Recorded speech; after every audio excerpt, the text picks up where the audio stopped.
Et c'est parti. La première version est lancée de 64 à 66. Et elle est théoriquement la première pony car de l'histoire. Elle devançait la Ford Mustang de seulement quelques jours. Basée sur la plateforme A-Body de Chrysler, elle partageait de nombreux composants avec la Valiant, ce qui lui a permis d'être abordable et compétitive face à ses rivales. Elle se distinguait par sa lunette arrière en verre incurvé. Pour l'époque, c'était la plus grande pièce de verre jamais installée sur une voiture de série, offrant une visibilité exceptionnelle et un design unique. Sous le capot, la première génération de Barracuda offrait une belle gamme de motorisation, adaptée à tous les types de conducteurs. Pour ceux qui recherchaient un moteur économique et fiable, le modèle de base était équipé d'un 6 cylindres en ligne de 2,8 litres, développant 101 chevaux. Le 6 cylindres de 3,7 litres était aussi disponible et délivrait environ 145 chevaux.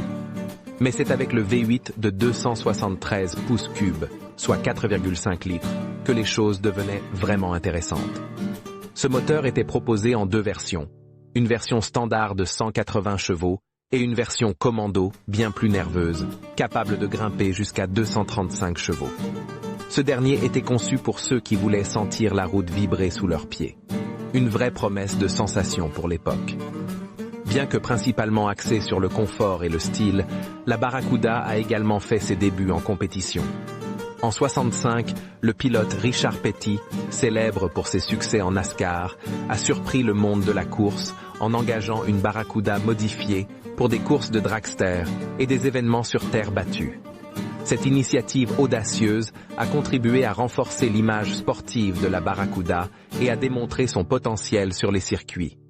En résumé, la première génération de la Barracuda a posé les bases d'une lignée de voitures emblématiques, combinant design innovant, performance honorable et une présence remarquée tant sur la route que sur les circuits.